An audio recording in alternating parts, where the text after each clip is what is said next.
Hello cô, em xin giới thiệu về ba thành viên trong gia đình của em. First, I would like to tell about my brother. His name is Dũng. He is 24. He was born 2002. His birthday is on 30th of May. He is single. First, I would like to tell about my cousin. His name is Thắng. He is 35. He was born in 1907.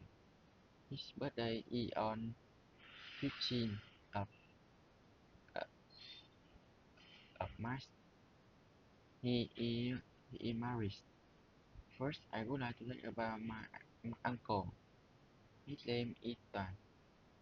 He is 55.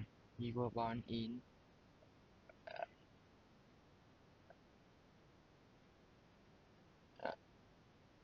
he was born in 1074. His birthday is on 21st of March. He is single married.